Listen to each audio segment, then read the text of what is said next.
Alcohol was involved, story number 21. Killer manholes. My 2 years of college was a giant waste of time. I attended one of the best universities in my region of the country, thanks to pretty good grades in high school, some accolades along the way, and some really nice letters from educators who pontificated about my future being so bright I'd probably need to wear sunglasses 24/7. I wonder how many college applications included JFK as the most admired person on the planet in those years. Everyone I knew in college had a specific career in mind, even as freshmen. I didn't. I couldn't see past general studies. Law or investigative journalism was a possibility, but I chose having a good time as my major. And I excelled at it. Like a kid in a candy store, I wanted to taste everything, and I pretty much did. Scholastics were not particularly difficult for me, but you have to put some effort into it, and I didn't. My first roommate was a nerd, and I met a pretty cool kid who also had a nerdy roommate, so we made a trade and had our roommates dorm together, so my new best friend and I could move in together and set up a Turkish tent-looking dorm room that was now party central on our floor. We stole some lumber from a nearby construction site in the middle of the night and built ourselves a loft.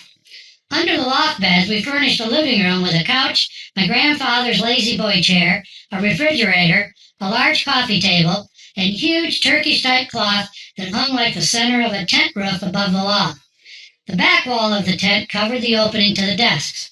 We didn't need those much. It was cool with a capital C. Rules were pretty loose at this school, and we took full advantage of that freedom. Some science majors built a still in the laundry room, and nobody seemed to care. We had a huge party to drink the produced white lightning, moonshine, whatever you call it, mixed with lots of fruit in a new garbage can.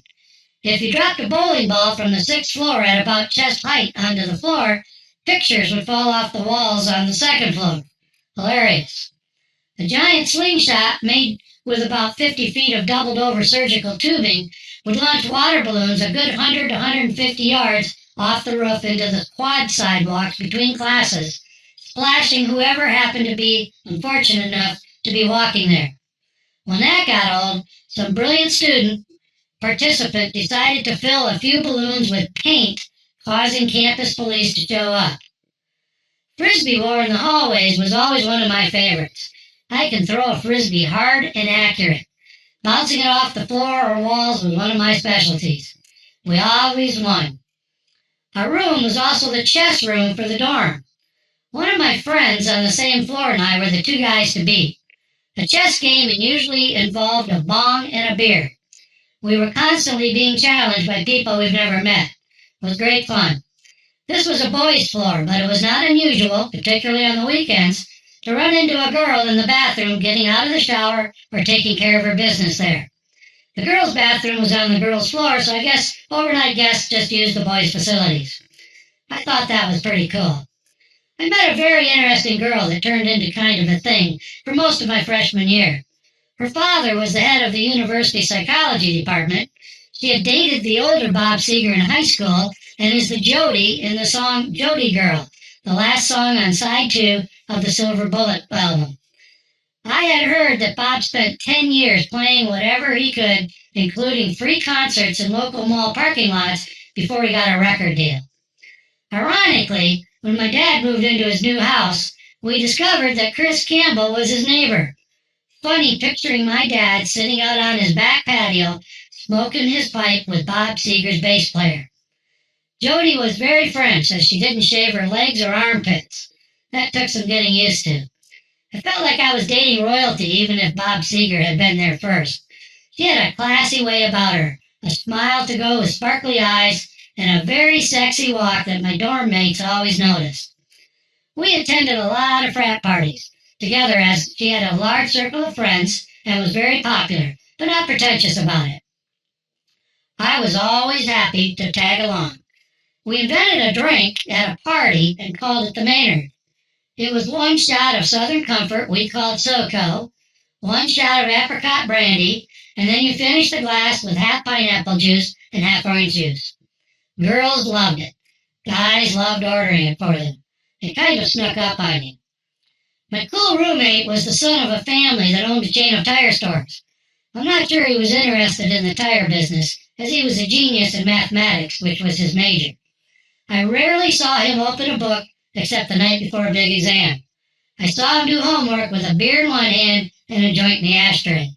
He was a straight fluoro freshman. I once witnessed him drink a beer before going to take a midterm exam after being up all night to help cure his hangover. He aced the test.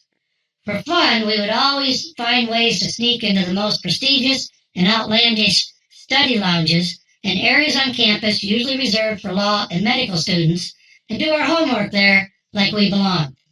We just occasionally get caught and be escorted out of the building, which was fine with us. We got in. Mr. Math Genius and I also like to patronize the local campus bars and roll our own cigarettes with tobacco we kept in a baggie for effect. While pot smoking on campus was only a $5 misdemeanor, a lawyer told me he was unaware of any citations being issued in the last 5 years. But it was not allowed in restaurants and bars. Movie theaters and lecture halls, however, were apparently okay from my experience. I didn't even like cigarettes. It was more of a game to mess with the establishments. One night, after drinking quite a few high school pitchers of beer, we decided it was a great idea to get out our 10-speed bikes and go for a ride at 2 o'clock in the morning.